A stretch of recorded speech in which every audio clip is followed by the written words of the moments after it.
Bonjour, je vais corriger l'exercice 6 du TD10. Cet exercice-là, il est inspiré des recherches qui sont faites, je crois, à l'ESPCI à Paris. Et vous avez une photographie dans le TD. En fait, ils prennent un film plastique, type film que vous avez sur les DVD ou les CD quand vous les achetez. Et vous savez que c'est des films qui sont un petit peu pénibles à enlever. Je sais qu'il y a toujours une languette qui traîne quelque part, mais bon, on a toujours du mal à l'enlever.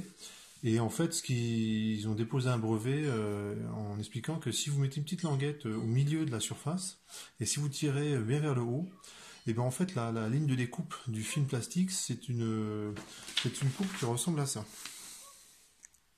Alors je vous le dis tout de suite, on appelle ça une spirale logarithmique. C'est en gros un escargot vu de profil.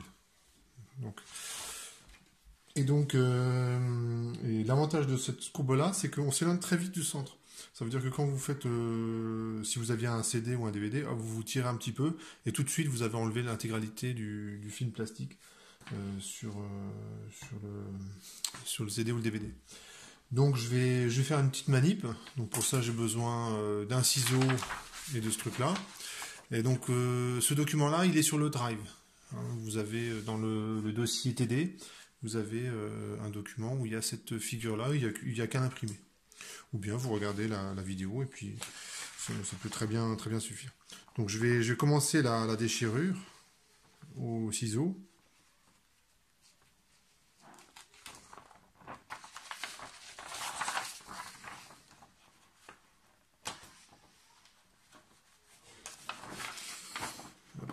Un petit peu de découpage.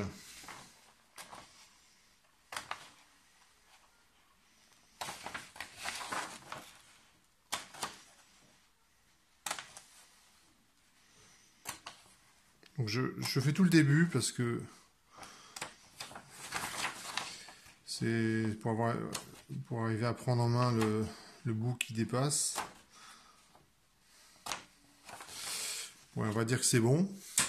Donc pour l'instant, là, ce que je vais faire, c'est que je vais tirer sur la languette. Donc pour que vous la voyez bien, je vais la colorier.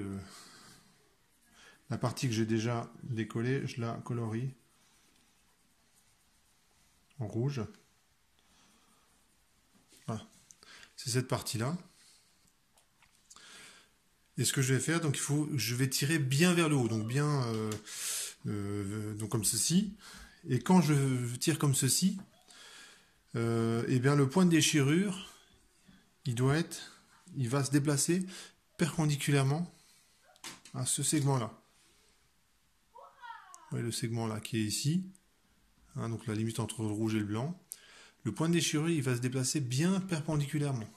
Si vous réfléchissez 2 secondes, c'est comme ça. Si vous voulez déchirer une feuille de papier, c'est exactement ça que vous faites. Et la rotation de ce segment-là que j'ai haché en rouge va se faire, on va dire le centre instantané de rotation, c'est exactement ici. Donc je vais faire un peu la déchirure, vous verrez mieux quand j'aurai un petit peu déchiré un peu plus la feuille de papier.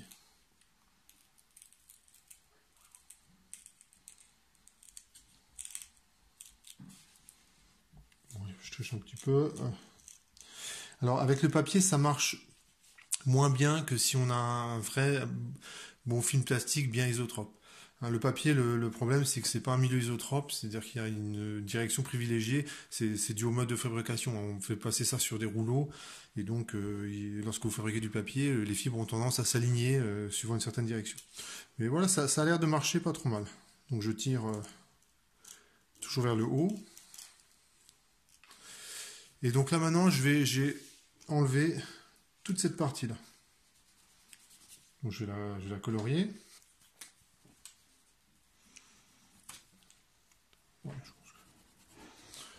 Ouais, si on arrive à voir. Un petit peu de coloriage, un petit peu de découpage, voilà, on fait passer le temps. Et donc, vous avez... en fait, je me retrouve exactement dans la situation d'avant. hein, sauf que le bout que j'ai enlevé, il est un petit peu plus grand. Ben, je continue. Et je vais toujours me déplacer. Hein, le centre instantané de rotation, maintenant, il prend toujours appui. Il est ici. Il est toujours sur la courbe que j'ai représentée. Donc, normalement, pour bien faire, j'aurais pas dû dessiner la courbe. Hein, j'aurais dû prendre une feuille blanche, tirer dessus, et puis j'aurais constaté que j'ai une belle spirale logarithmique. Donc là, j'ai d'abord tracé la courbe et je constate que je suis cette courbe-là. Et le point de déchirure qui est ici, il va se déplacer dans la direction qui est indiquée par mon stylo, c'est-à-dire bien perpendiculaire à ce segment. Hein, c'est normal, si le centre instantané de rotation, il est ici, à la pointe de mon stylo, et bien ce point-là, il se déplace bien perpendiculairement à ce segment-là. Hein, c'est le champ des vitesses d'un solide, en fait, hein, qui vous dit ça. Et qui vous dit aussi, il faut aussi partir du principe que le point de déchirure se déplace toujours perpendiculairement au segment. Je continue.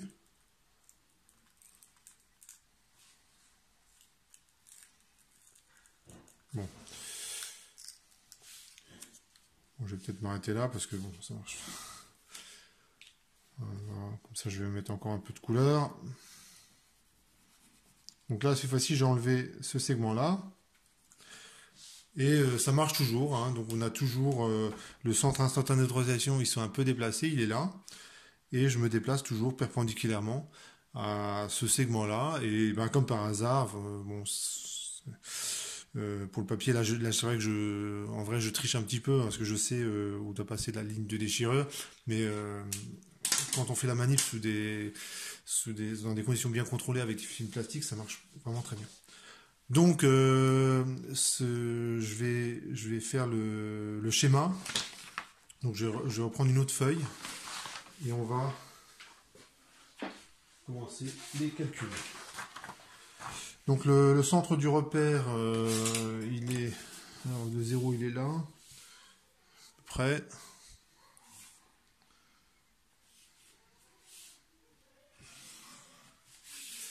Et le 0, il est à peu près ici.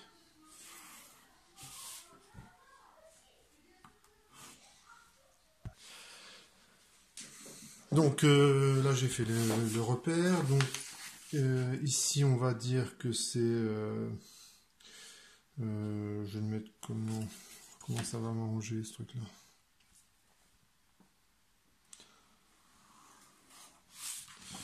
Si je le mets comme ça, allez, on va mettre X ici et Y là. Et le point O ici. Et on va dire que j'ai réussi à enlever, j'ai découpé ça jusqu'à peu près ici. D'accord?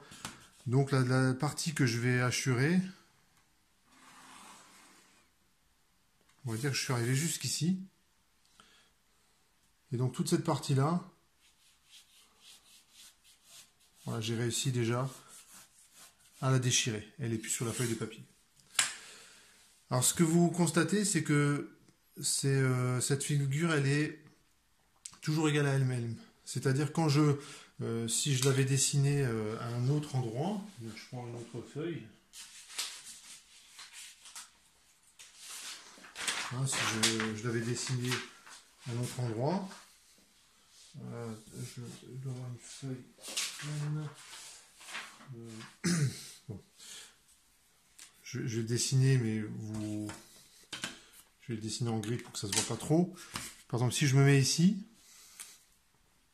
imaginons, là, je suis ici, et ben quand vous regardez ce point-là, ce point-là, ce point-là, et ben ça va donner à une rotation près ce point-là, ce point-là, ce point-là. Hein, c'est la même figure tournée d'un certain angle et agrandie. Hein, un petit peu. Et en effet, si vous regardez ce truc-là, cette partie-là, et ben c'est exactement cette partie-là, mais en plus grand. Et cette partie-là, par rapport à cette partie-là, c'est la même, mais à un facteur d'échelle près. Hein, donc je vais partir de ce principe-là, c'est que j'ai une figure qui est autosimilaire. C'est-à-dire que si je m'éloigne de cette figure-là, en supposant que je la continue, hein, par exemple, je m'élève de 10 mètres et j'ai tracé la courbe suffisamment grand, et ben je vais constater que ben, elle a toujours la même tête, la courbe. Elle a exactement toujours, elle a toujours la même tête. Et si je m'élève de 100 mètres, en supposant que j'ai tracé une courbe assez grande avec un trait suffisamment grand pour que j'arrive à le voir de aussi haut, et ben je vais me constater que ben, la courbe elle a toujours la même tête. Hein, ça c'est typique de ce genre de trajectoire. D'accord. Et bien sûr, pour que vous soyez parfaitement convaincu, il faudrait que je continue en fait le tracé là ici. J'ai commencé le tracé ici, mais en fait, il faudrait la courbe, elle continuerait dans l'autre comme ceci, de ce côté-là. Et de ce côté-là, ben, on partirait très très loin. Donc, j'ai placé E de R, E de θ sur la courbe.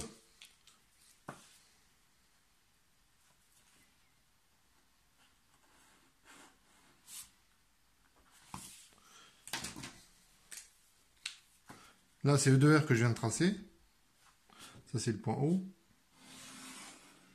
On va dire que ça, c'est le point M.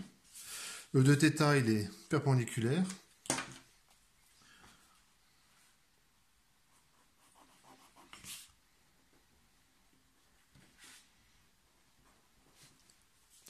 On a ceci. Et l'angle θ, bah c'est tout cet angle qui part d'ici et qui va jusque là. Bon bah là, θ il part d'ici et il va jusque là. On a presque fait presque un tour complet. Et l'angle que je vais retrouver ici, que j'ai dessiné en vert, je vais dire que c'est gamma. D'accord? Eh bien, cette figure-là, je peux la reproduire ici. Hein, je vous avais expliqué que ça, c'est le... ici, à peu près. Ouais. C'est le centre instantané de rotation. Donc, je vais l'appeler, je l'appelle I. C'est le point qui est ici.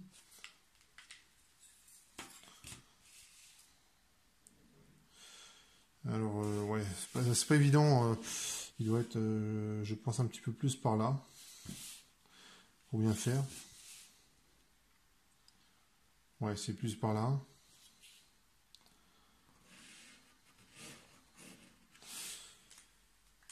Et ici, je trace aussi le E de R qui correspond à ce point-là. Donc, il serait comme ceci. Le E de θ qui correspond, il est comme ceci.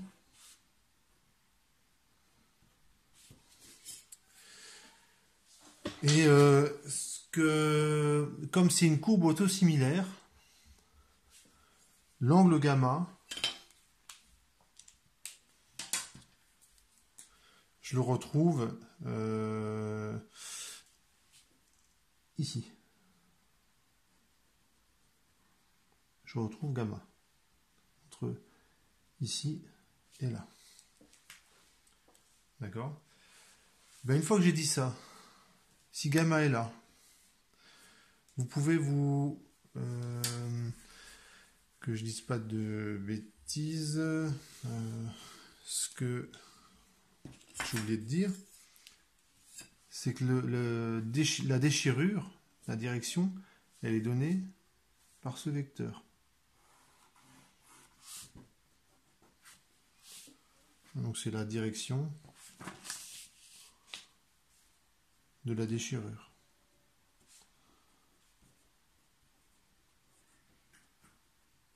Je vous rappelle que toute cette partie-là,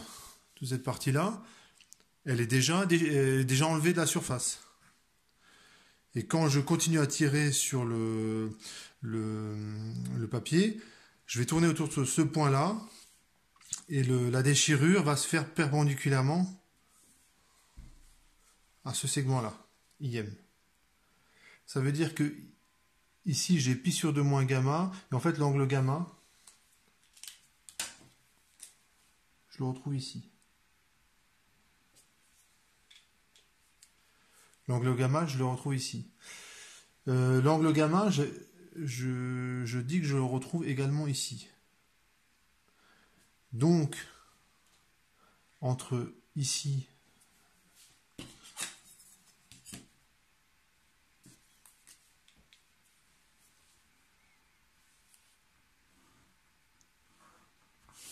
donc l'angle gamma, je le retrouve également ici.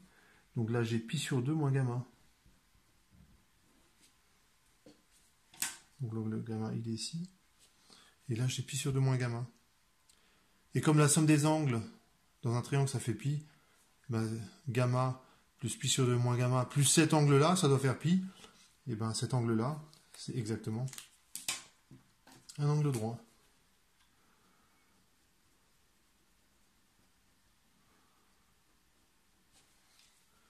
Donc ce triangle-là, que je vais surligner en noir, O, M, I, c'est un triangle rectangle en haut.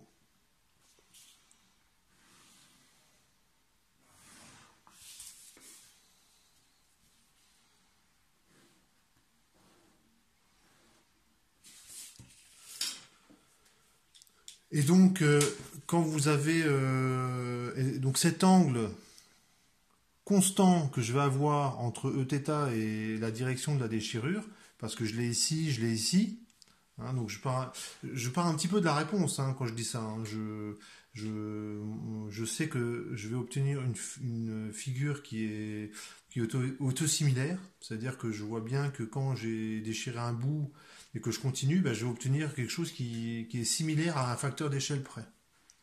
Hein, donc j'ai utilisé cette idée-là. Eh bien, je vais maintenant faire un petit peu de calcul. Donc ce schéma-là, je le mets de côté, je reproduis l'essentiel sur ma feuille.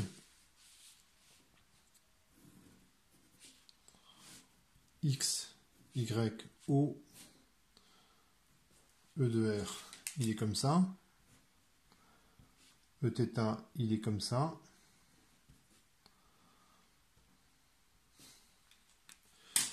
Θ est là, R est là. Et ma direction de ma trajectoire, ici j'ai un angle gamma entre Eθ et la direction de ma trajectoire.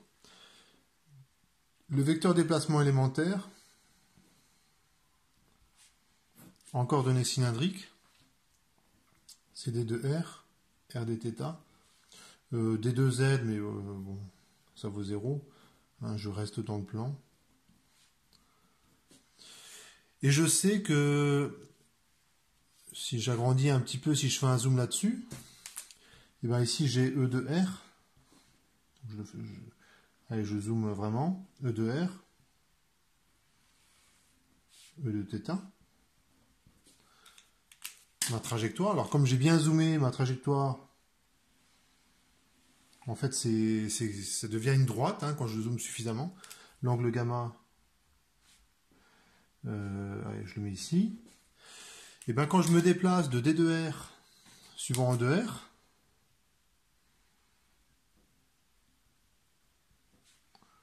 lorsque je me déplace de D de R suivant E de R, ici c'est D de R, et ben je me suis déplacé de R dθ suivant Eθ. Et ben quand vous regardez ce triangle là, l'angle gamma il est ici, et ben tangente gamma c'est D de R sur R dθ. C'est D de R sur R dθ.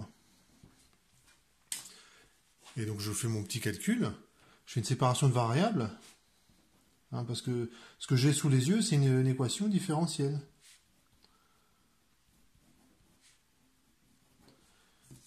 Donc j'ai fait une séparation de variables, je mets des intégrales, donc je sors la primitive, et on va dire que pour θ égale 0, ben j'ai un certain R0 qui vaut ce qu'il vaut. Et ici je mets petit r et θ. Donc c'est Normalement, je devrais prendre un nom différent. Mais tant pis. Donc ici, ça fait logarithme de R sur R0 est égal à tangente gamma fois θ, et ça fait R égale exponentielle R0 exponentielle de tangente gamma fois θ. Donc et ça, c'est typique d'une spirale logarithmique. Hein. Quand je fais un tour, je m'éloigne exponentiellement de plus en plus vite du centre très haut.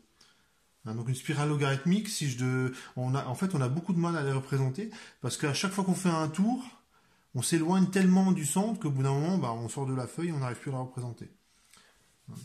Donc, donc j'ai l'équation de la trajectoire.